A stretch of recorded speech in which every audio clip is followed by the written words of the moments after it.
Rev Steve Adkins, I'm the pastor of the People's Church. I'd like to ask all of you to silence your cell phones unless you're law enforcement or medical personnel. Restrooms are down the hall, quick right, quick left, cold drinks in the fridge in the back, hot on the table, and Dunkin' Donuts on the table too. I'd like to have Paulie light 3 candles to symbolize the unity of body, mind, and spirit and start the service.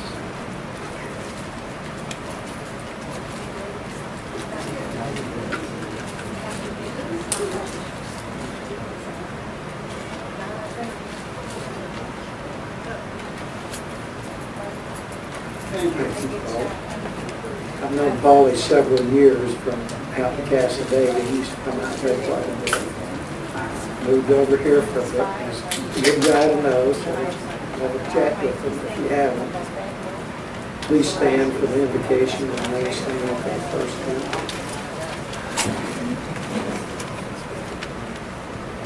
Dear Father God, we give thanks for this moment in time. May we feel the truth being given to us by the higher mindedness. May we feel the truth in our lives. And may we feel the love that all of this generates. May we embrace this love unconditionally. Let it be that which moves our minds and purposes. Amen. Let's start with hymn number 5, How Great Thou Art. We're going to sing the first 2 hymns, first 2 verses. First 2 verses.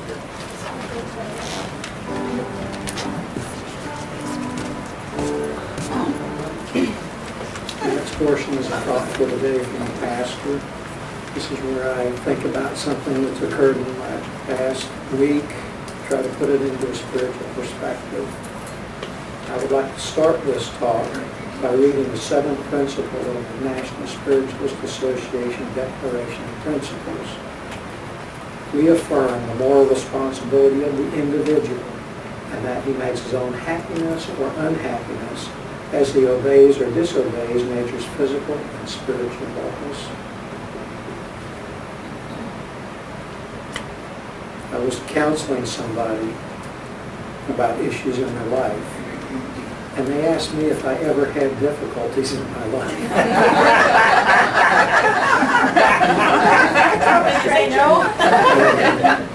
When I said yes, I'm having quite a few of them right now, the comment was, well, why don't you use your powers to make it stop? So people have a misconception about spiritual awareness and spiritual awakening. What happens is that as you study and become more aware of that which drives your life spiritually and physically, you're able to make better decisions about things. It doesn't mean that you're ever going to stop having to be a human being walking in human life. What happens is the initial impact of being human is mitigated by the spiritual understanding. You're struck by the immediacy of the flesh. You're struck by the immediacy of the situation, and sometimes you're overwhelmed by it. But if you have a conscious spiritual discipline, you bring that in and try to make a broader sense of what's going on with it. You become more accepting of a situation in front of you, and it loses a lot of its immediacy of what's going on, because you see a broader picture of things, and that's what powers I have, for lack of a better term. I see things in a broader perspective. That doesn't mean I like them right off the bat. Sometimes you see it and you go, you know, I don't know about that. That's the human side. You want to debate. But truth is constant. Truth is always the same. The truth applies equally to all those in creation. It doesn't change from one person to the next. Our perception of things changes from one person to the next. Natural law guarantees equal treatment under the laws of God and the laws of creation. Now that doesn't mean that God treats people differently, but it's similar to if there's a path to walk down. One person decides to wear shoes and one person decides not to. God's not punishing the person that chose not to wear shoes. They're bearing the fruits of their own decision. Same path, same conditions, different decisions by different people. And that's a lot how life is. We make decisions about how to proceed down a path that's presented to us. We grow through those decisions. We either grow through them or are enslaved by them. Those that are enslaved by them don't have a broader spiritual perspective because they see the limitations of that which is happening to them. And once again, I don't mean to sit here and say that knowing these things make them any more acceptable, any more pleasant to bear, but it gives you an idea of an end game. It gives you an idea of how to move beyond the immediacy of that which is in front of you. It gives you a faith and trust in something greater than yourself. And that's pretty much how a lot of 12-step programs work. Most of the 12-step programs work on having a greater spiritual awareness of yourself. If you don't come to a greater spiritual awareness of yourself, you never move beyond that which you're trying to overcome. So I ask you to think of these things as we go through the day and the week, and be kind to yourself about being one. Be kind to your idea of God, because God's not punishing you. You're making the decisions. You're walking the path. God is a loving God. The Creator wants you to be happy, as that principle says. You unmake your own happiness. Thank you for listening. We stand for the next one.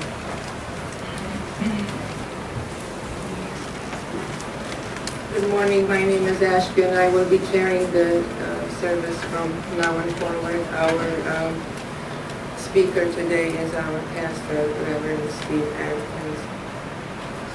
Our service is comprised of 3 parts. The first part is the healing and the guided meditation.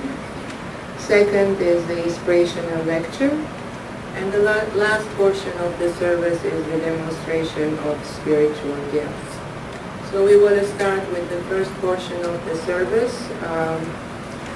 I would like to ask Judy and Lorraine. They are the assigned healers for today. The way this works, if you would like to receive hands-on healing, you can go to those chairs. If they're occupied, you can wait. There are 3 more chairs back there. I will be, when you hear the sound of the chime, that indicates a chair has become available for healing. I will be leading you with the guided meditation, but first let's turn to our healing prayer in the back of your booklet. And let us cite it together. I ask the great unseen healing force to remove all obstructions from my mind and body and to restore me to perfect health. I ask this in all sincerity and honesty, and I will do my part. I ask this great unseen healing force to help both present and absent ones who are in need of help and to restore them to perfect health. I put my trust in the love and the power of God.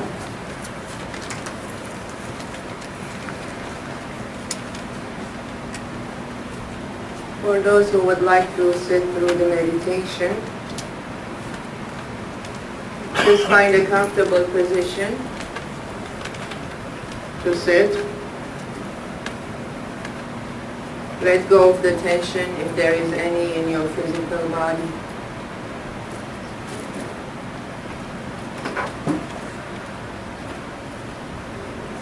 Let go of the thoughts that are on your mind. If you have any worries, any concerns at this time, with your exhale, just breathe it out. Let it go for now.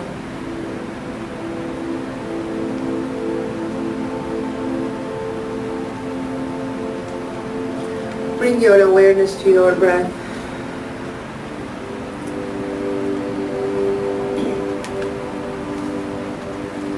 Engage with the rhythm, the mechanism of your breath.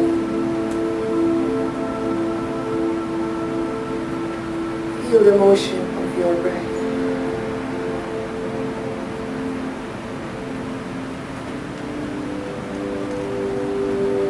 Try to listen to your breath.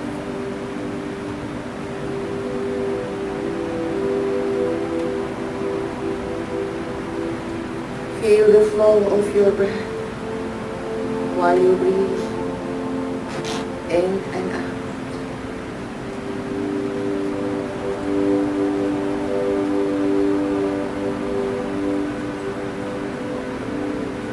Feel the energy flowing throughout your entire body.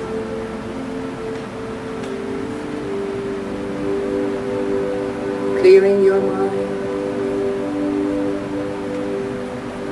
nourishing your heart. Just follow the motion of your breath.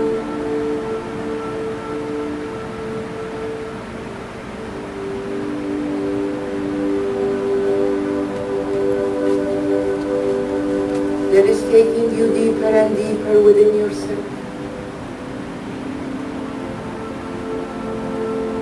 to a very quiet and calm space that feels very peaceful, with no interruptions, with no thoughts. It feels empty.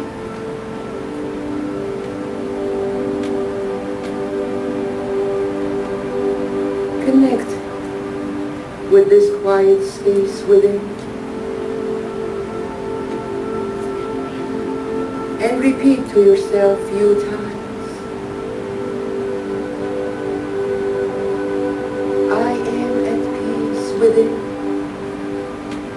and with my surroundings.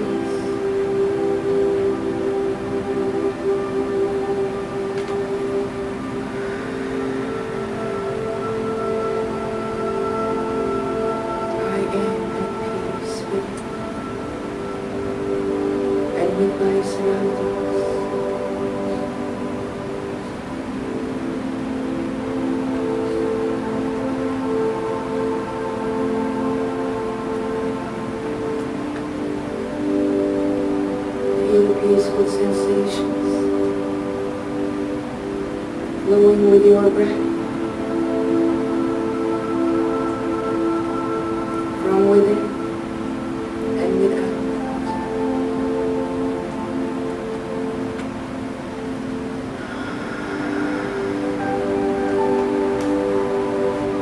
Embrace this peaceful state of your consciousness. Become one with it and be still with it.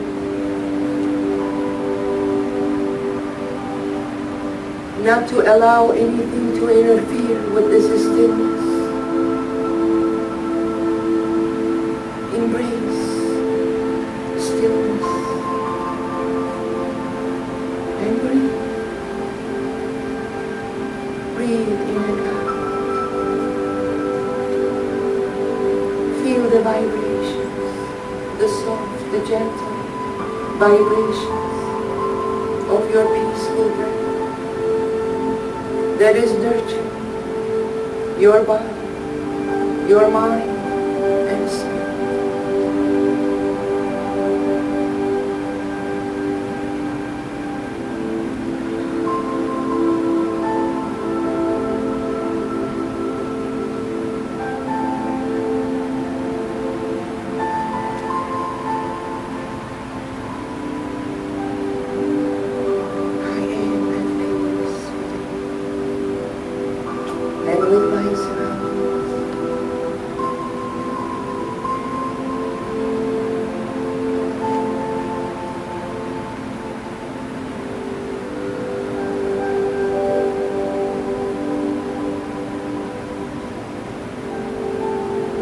Your consciousness and your awareness shifting higher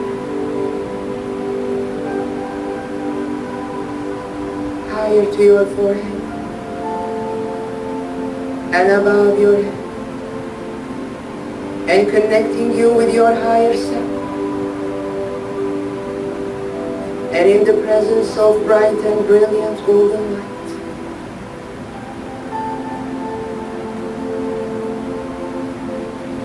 connect with this golden presence.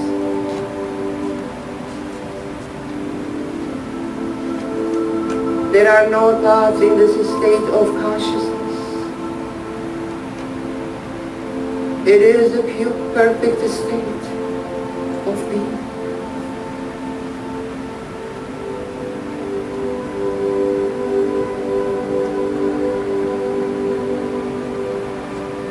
Connect and become one in this heightened state of awareness.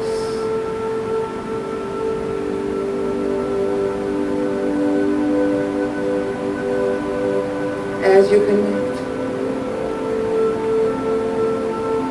you feel your mind connecting to the mind of God.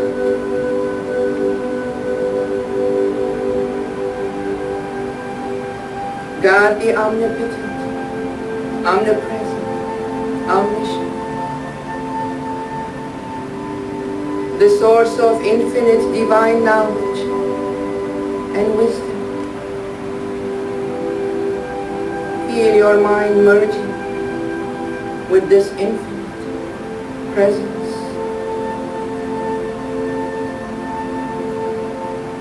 As it merges, it creates a new perception, a new levels of understanding, a new insight, a new approaches to handle yourself and your life.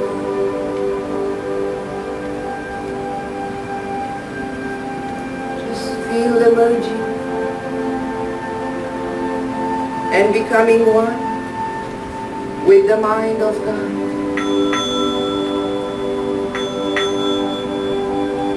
And with this higher perspective, you are able to examine your life, to approach your life, the challenges, the conflicts,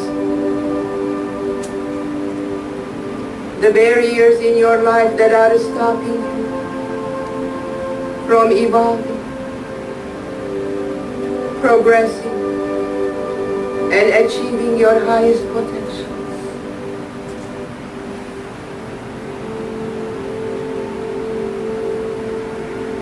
With this higher perspective and understanding,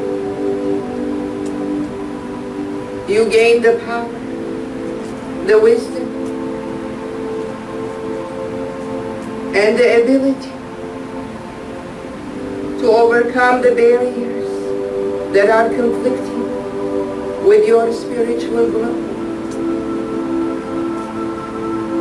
to understand the situations, the events that are occurring in your present life,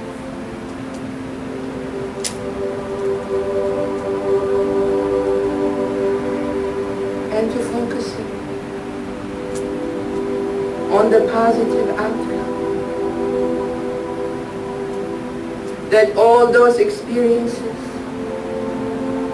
were meant for a purpose, for a greater purpose, to better yourself, to empower yourself, and to continue your spiritual path, your spiritual journey, and to find your way to reunite with your Creator.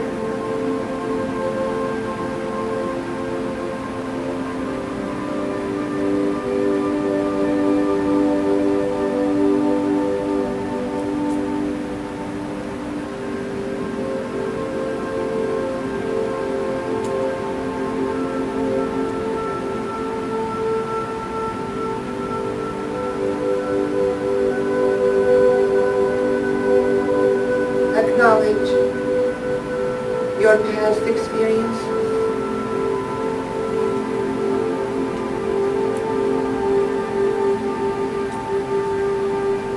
And release them with your greater understanding that they served their purpose in your life. You are here because of your past experiences. Each experience presented a lesson for your consciousness.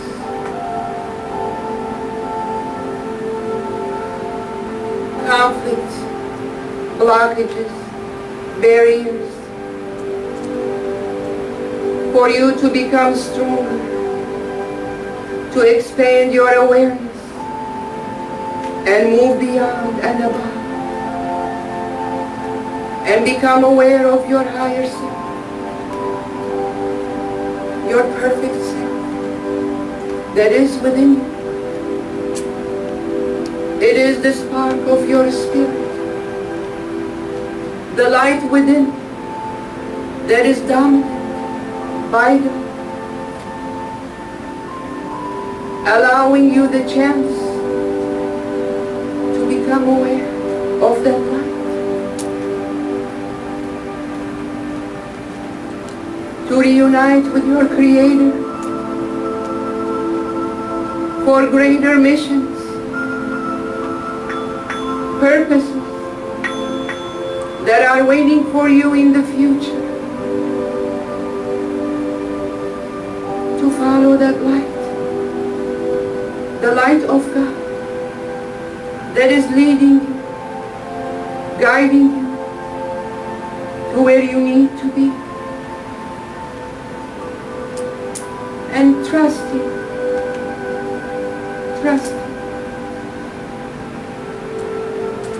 that all is in divine time and all is unfolding with divine order.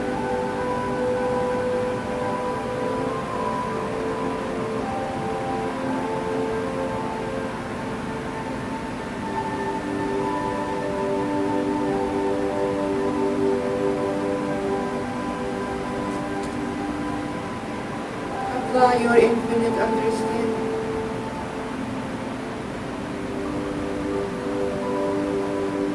to understand why things happen and to free yourself from any imprisonment in that situation. Free your spirit, for your spirit is infinite, unlimited, and free. The choice is yours, and you have the power to create your reality. Create your reality that serves your highest good and the highest good of all.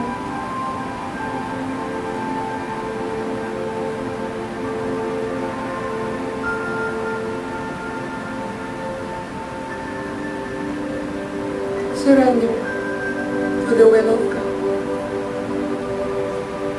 Surrender to the presence of God.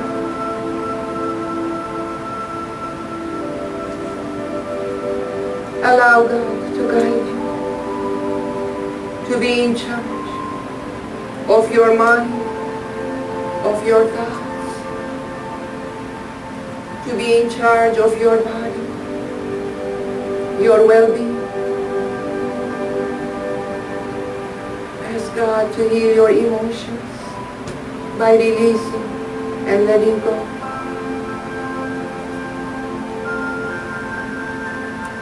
Embracing your wholeness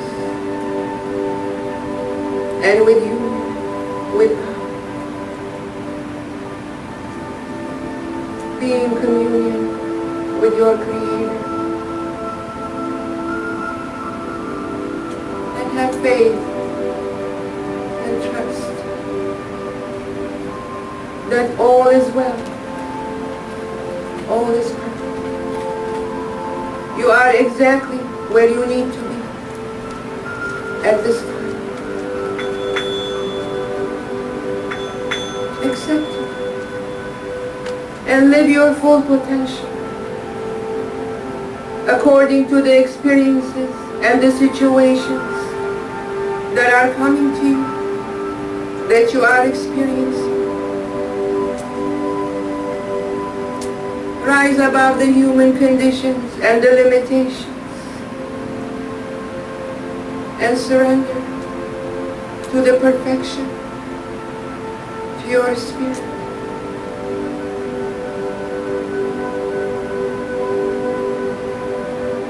The Spirit of God.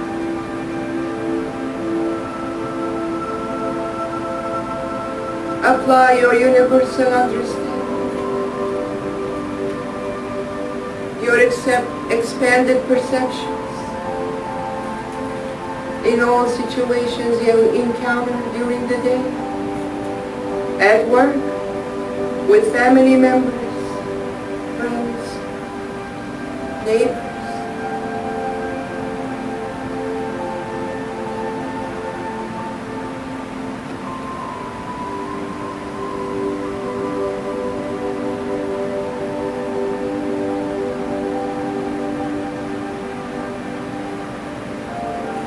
In communion with God and give gratitude for all those who are in your life, for each one serves a purpose in your life.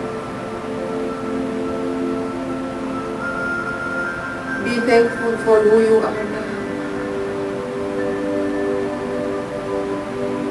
that you've come this far. Be thankful. And ask God's continuous support to always be with you.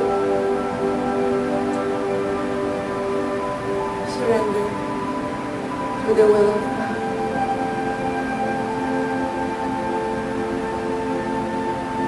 Let thy will be done, God, in the highest place. Let thy will be done. As above, so below. Let thy will be done.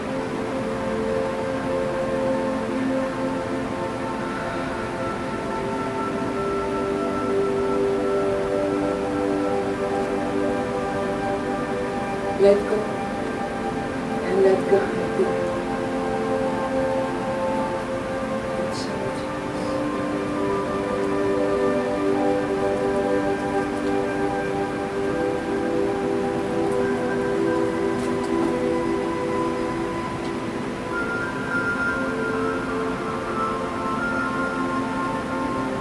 The golden light and the energies from this golden light coming down to the crown of your head. Feel the vibrations, the insights, the knowledge that you've gained coming down with this golden energy.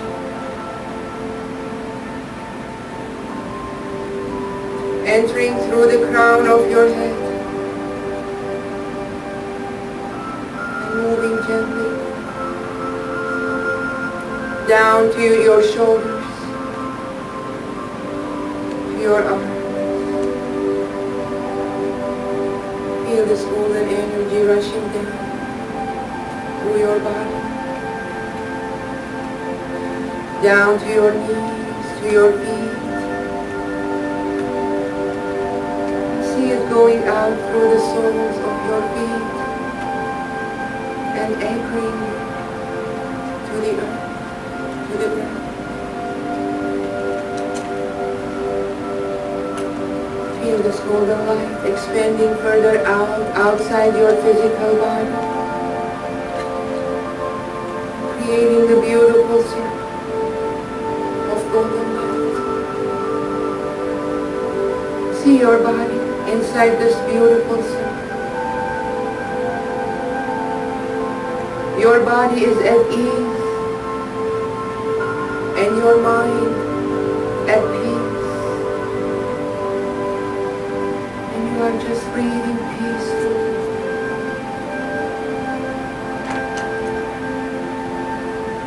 Let this vision integrate deep your consciousness. And with the knowing that you are the light of God that never fails. You are the love of God that never ends. Embrace your divinity and let your light shine bright wherever you are. Be the light that you are. With hope, faith, and trust. Be the light that you are.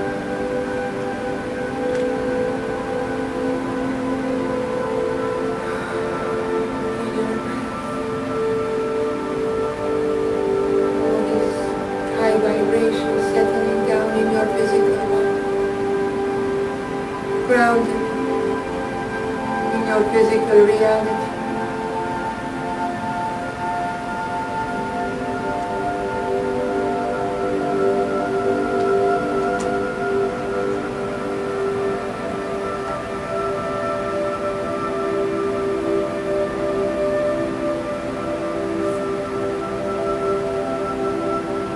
Feel your breath. Bringing you back slowly.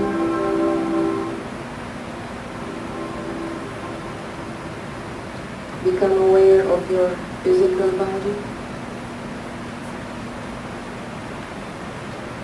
Engage with your physical senses. Become aware of your feet, your hands. Just ground the energy. And when you're ready, you can open your eyes.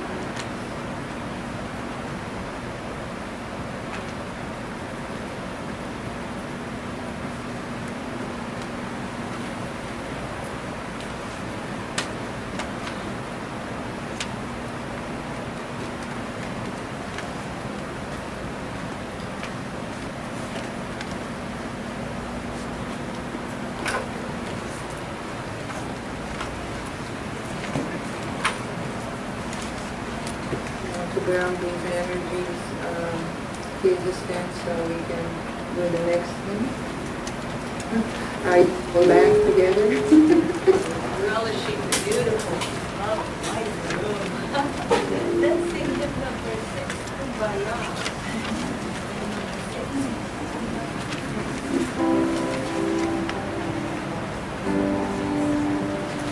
Kumbaya, my Lord, Kumbaya.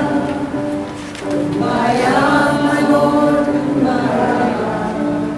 Kumbaya, my Lord, Kumbaya. Oh Lord, Kumbaya. Come by here, my Lord, come by here. Come by here, my Lord, come by here. Come by here, my Lord, come by here. Come by here.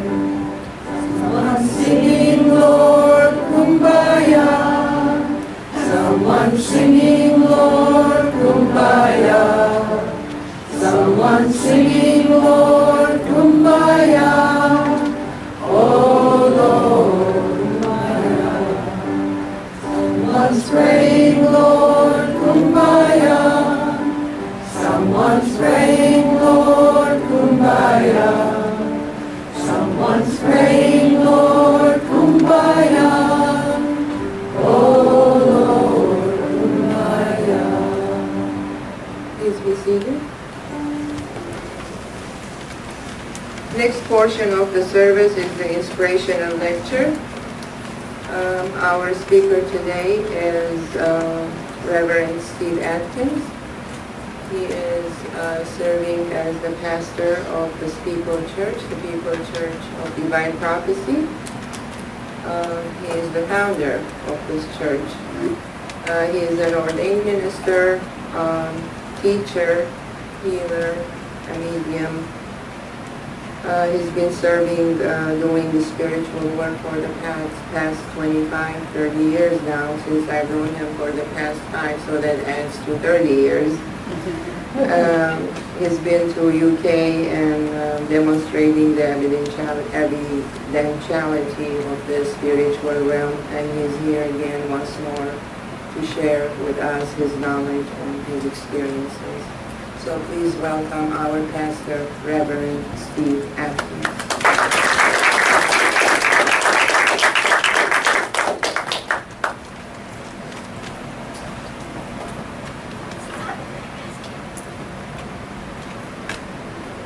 Thank Marty for playing that song. That sounds hot. Is that better? Yes, sir. My voice is either too loud or too soft. There's not much in between with it. Thank Marty for playing that song, because that was the beginning of my conscious involvement, my spiritual involvement with my development. I guess it was probably 35 years ago I had that happen. It happened to me in a detox center.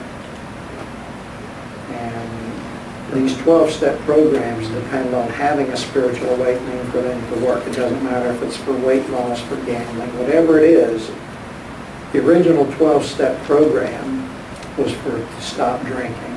And that was developed by Bill Wilson, and a medium from the most recorded modern medium, Arthur Ford, was involved with that. And he talks about it in his book, The Seen But Unseen.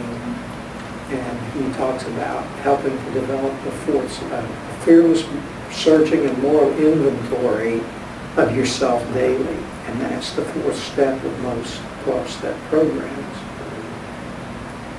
My awakening came, and I've chased it ever since. And it wasn't like a strike of lightning where, oh my God, everything's perfectly clear to me. It was about 60 seconds of peace in my life that I hadn't felt in 10 to 15 years. And I pursued that peace. First it was minutes, then it was hours, then it was days, then it was more than it wasn't. And fortunately for me today, those times of distress are further between. And now I begin to feel a comfort with my belief in God. And like I said, this isn't a overnight process where suddenly you have this blinding strike of lightning when everything's perfectly clear to you. It clears a day at a time, it clears a thought at a time, and a decision at a time, and taking the steps to prove those ideas and strength. I was asked the other day on the porch of the hotel in Casa David by some visitors. They said, we want to begin our spiritual journey. How do you do that? So that was an interesting question, because we're always moved by the force of God and the creator of all that is. There is no way that you can resist that, drawing that force back to the creator. As a spiritualist, I believe in a benevolent, loving God. I don't believe in a punishing or a God that hurts me in any fashion. My own decisions are what creates the distress in my life. My decisions and my choices about the situations that have been put in my life. Earlier I said that God doesn't punish people because of their decisions. It's like I said, two people looking at a path to walk down. One chooses to wear shoes and one chooses not to. God's not punishing the person that didn't wear shoes, that they walk on stones and step on sand spurs. That was their choice not to wear shoes. Both people given the same path to walk, both making a different decision about how to walk that path. And that's how a lot of our decisions come into our lives.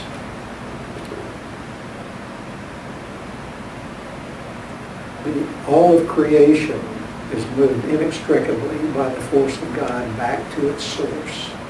Whether you believe in multiple lifetimes, a single lifetime, growth on the other side of life, it doesn't matter.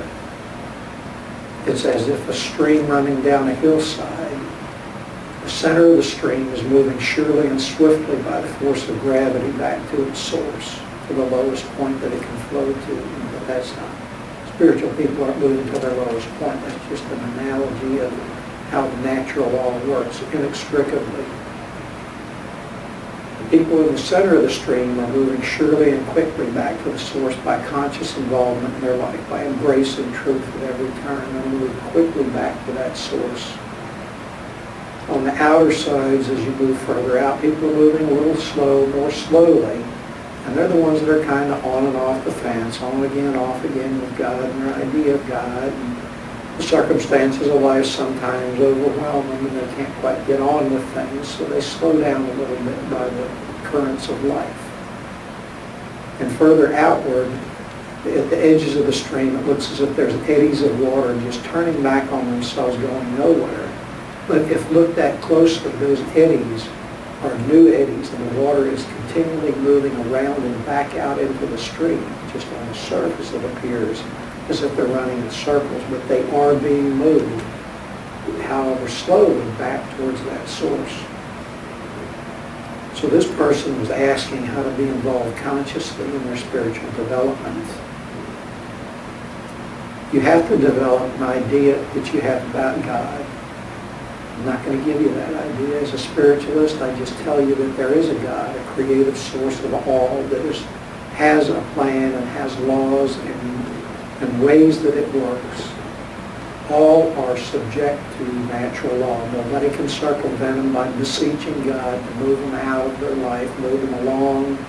All natural law applies equally to all of creation. The animals, the people, everything is moved by that natural law. And the seventh principle that I read in my thought for the day spoke about making your own happiness or unhappiness as you obey or disobey God's spiritual law. I hate that word obey. I'm a recovering Catholic, so that word obey kind of sticks in my craw a little bit. But what they're talking about is understanding and embracing, not so much obeying. Understanding it, putting it into practice in your life. As individuals, we have to have that idea of God. And by that idea of God, we have a personal experience of our own with what we believe to be a creative force, the overall force of God. As we embrace that idea, we move closer to the higher-mindedness that moves us in our lives, whether it's our own spirit or the spirits outside of us. As we move closer to that idea, those influences are more readily able to make their urgings apparent to us. And as I said in my thought for the day, our conscious mind sometimes will go, no, that ain't it. We think about something, we ask for guidance, no, that can't be it. Too simple. That won't work. Not complicated enough. So an indication of spiritual inspiration is usually it's pretty simple, pretty straightforward. And you just have to have faith to put it into play to make it work.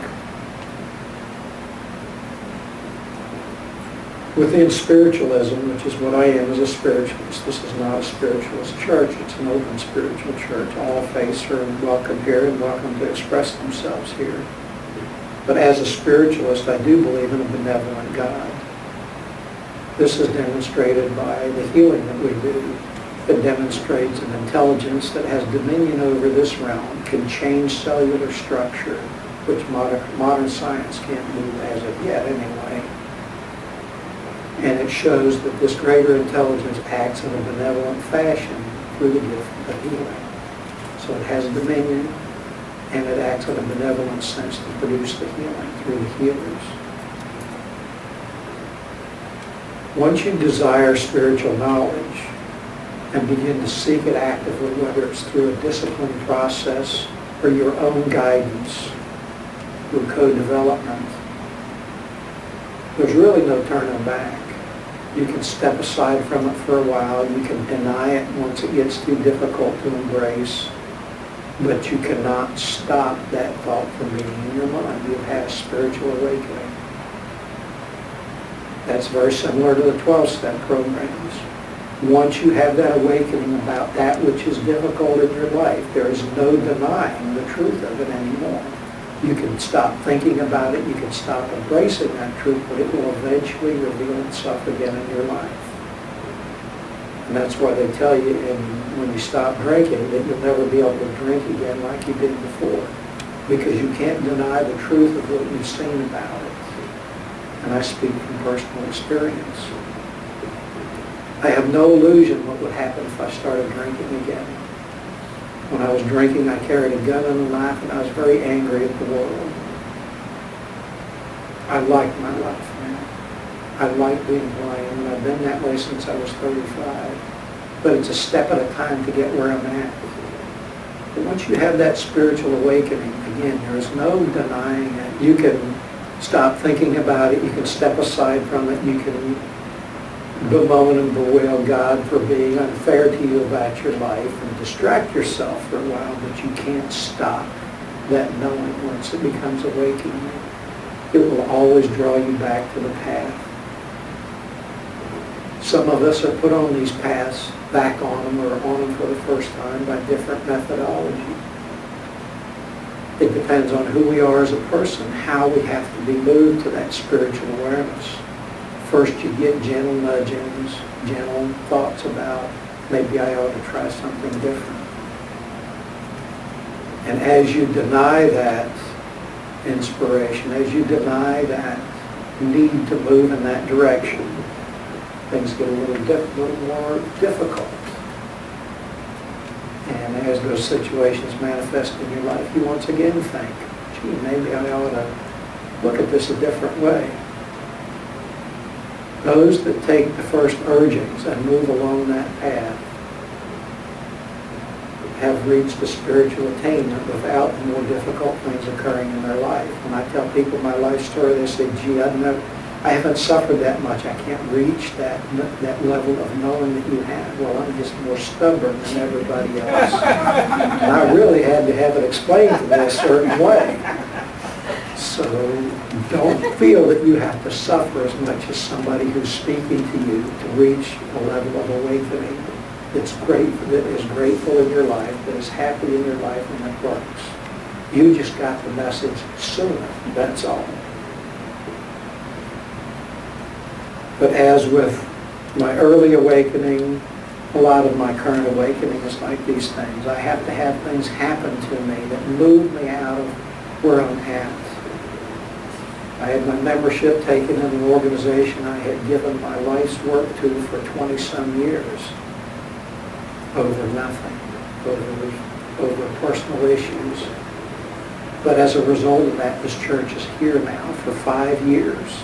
All of you wonderful people have come and made it your home and made it part of who you are, which is I'm very grateful for. Because I could stand up there and talk all day long to an empty room and it wouldn't mean anything. So you people allow me to manifest that belief and that trust that comes through me. It was a very difficult thing for me to have that happen to me. And I chose to not be angry about it. I chose not to be resentful about it. And this opportunity presented itself here. And it didn't happen overnight. We started with 6 people. And one day there was just 3 of us here. And my co-founder, Ronnie Austin, said, what are we going to do? I said, well, as long as you and I show up, you can play the music and I'll preach to you. How's that? so he liked that. And, through different guidances, through different awarenesses, we found out about meetup.com. We found out about different things that got the message out there. And once again, it didn't happen overnight. It wasn't this blinding strike of awareness that made it happen. It was one step at a time, earn it one step at a time, manifest it one step at a time. And it just gradually grows until one day it's like it is now. Your life is like that too. As you move one step at a time, sometimes the changes are so subtle you don't realize it and you don't appreciate it. Sometimes you wonder if you're going anywhere, like the eddies at the edge of the stream running in circles. Sometimes our lives feel like that. But you can be assured that you're moving surely towards the source. Only our perception of things is what changes. Opportunities are presented to us all the time. That BS about opportunity only knocks once is just not true. We move forward, we take opportunities. The loving spirits and the spiritual team that works with us from the other side never gets tired of producing us with opportunities. We always have to have that faith and trust, whether it's a difficult situation or a happy, joyous situation, that Spirit is there. The purpose of God is there no matter what it is, difficult or happy. Thinking that God's not in the difficult part of things is the old sin and repentance attitude. I'm doing something wrong, I'm being punished. Well, maybe you're not. Maybe you're being moved beyond that which you would not voluntarily move beyond. Look at it from both sides.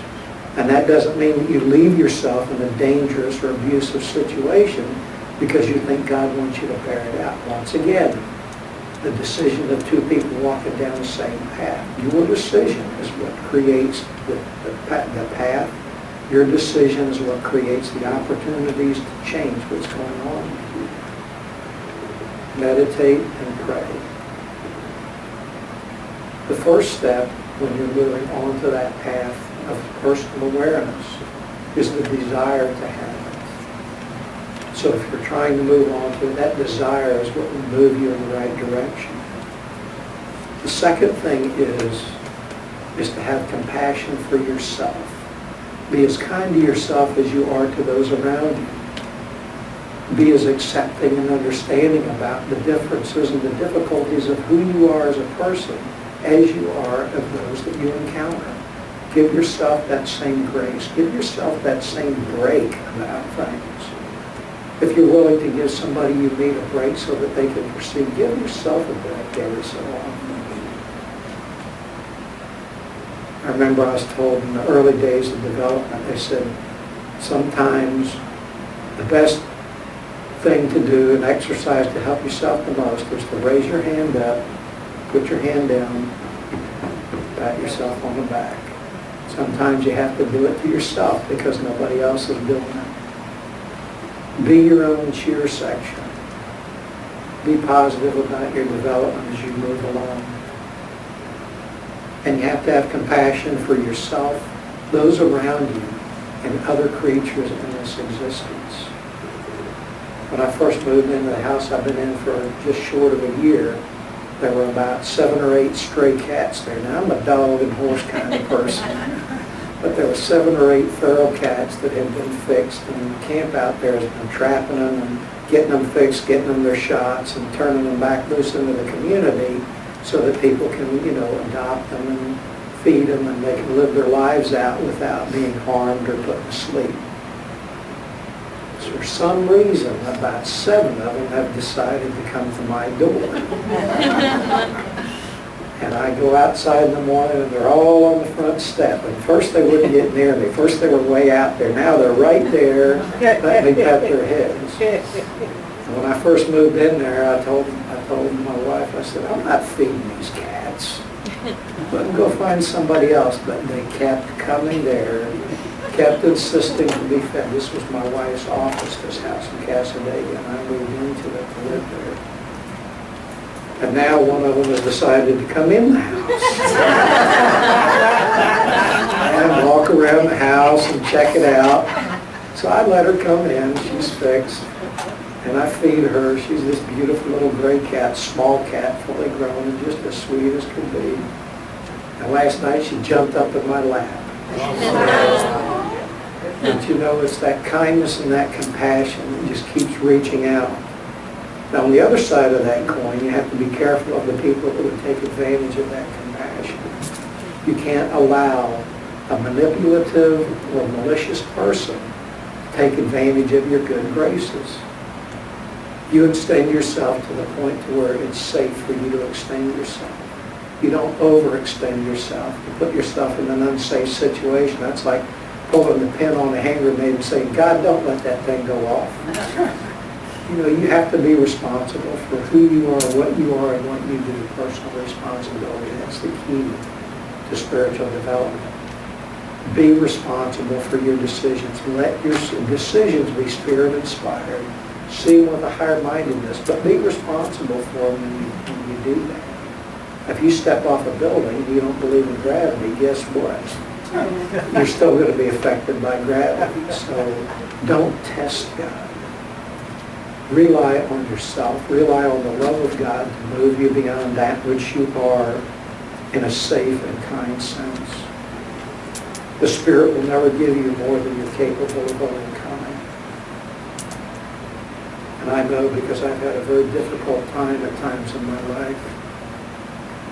And different people have stepped into it. One time I joke about the Catholic faith, but there was a Catholic priest that came to me at a very difficult time in my life when I was removed from society, for a general way of putting it. And he spoke to me every week for several years out of the kindness of his heart, out of the service that he wanted to give to people. And he didn't try to convert me back to Catholicism. He just spoke to me about spiritual things.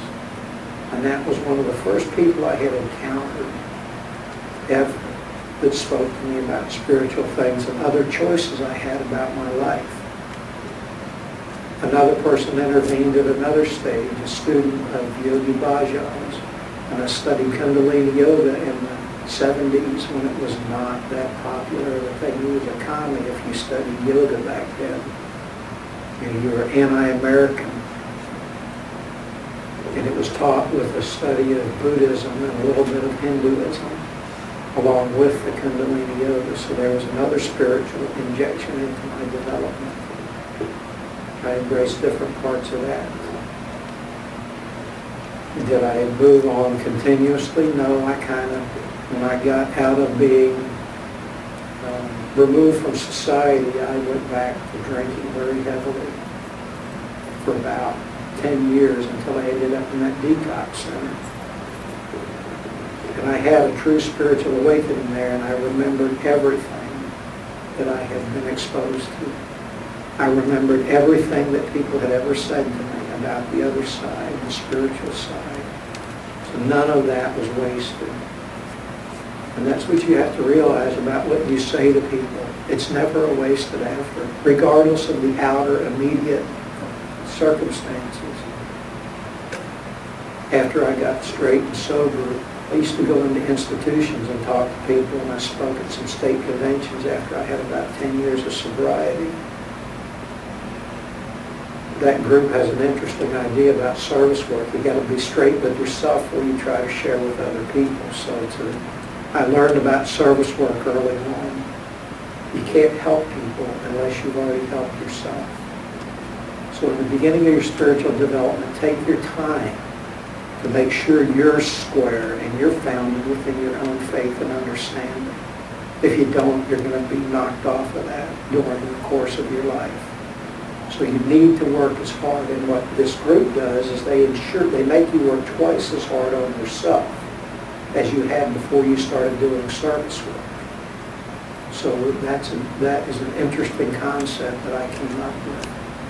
But I began speaking at these conferences and stuff, and I went back into the institutions because those people can tell if somebody talking to them is talking from book learning or actual experience. They feel that energy that you express. And I spoke to thousands of people over the years that I did it. And I never really knew about too many people that got helped by it. But one day this guy comes up to me at one of the conferences and he says, "You know, something you said really helped me a lot." I said, "Oh, did you stay straight and sober from it?" "No," he said, "I went back out and drank for about another year." He said, "But I woke up one morning after a night of drinking and I remembered something you said." And I'm sitting here thinking it's going to be one of these principles or traditions or one of these great sayings from one of the grand masters or something. And I said, "Well, what was it that I said?" And he said, at the end of detox centers, at the end of that 28 days, they give you a big book.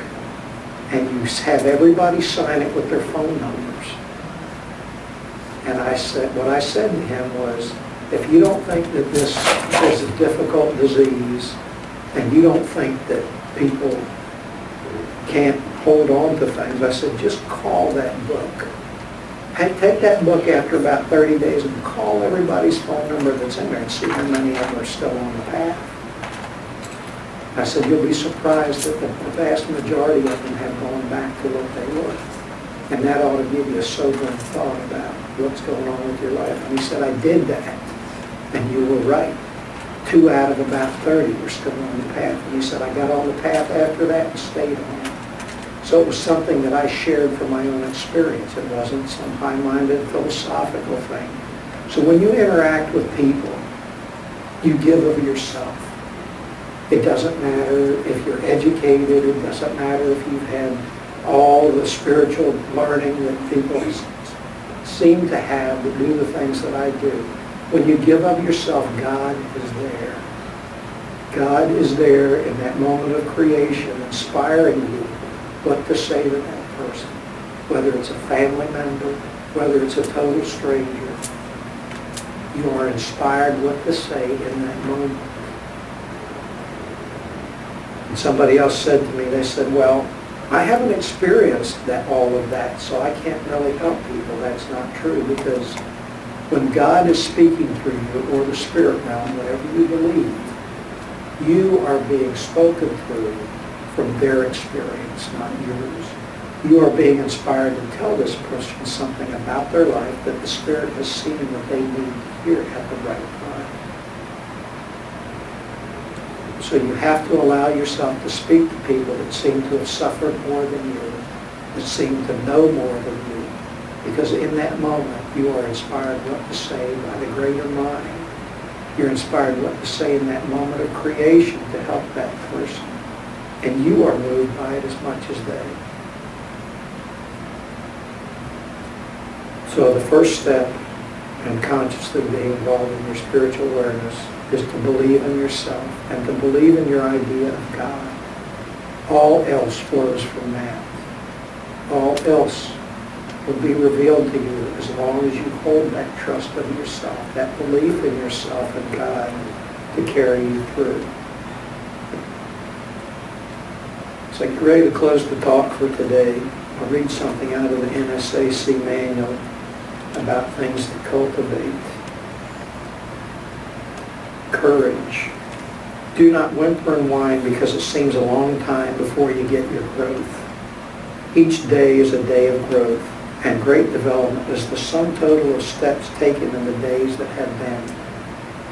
One of these days you will wake up and find your day has arrived. Meet the world with a smile and unafraid. Do the best you can and let the world grow if it must. Silence. Do not make noise about your growth if you are growing. You don't have to tell folks. It will show. And they can see it. Don't complain because the world does not understand you. You don't understand yourself yet. Use your energy to getting together with yourself and find out who you are and what you can then do. Things to avoid.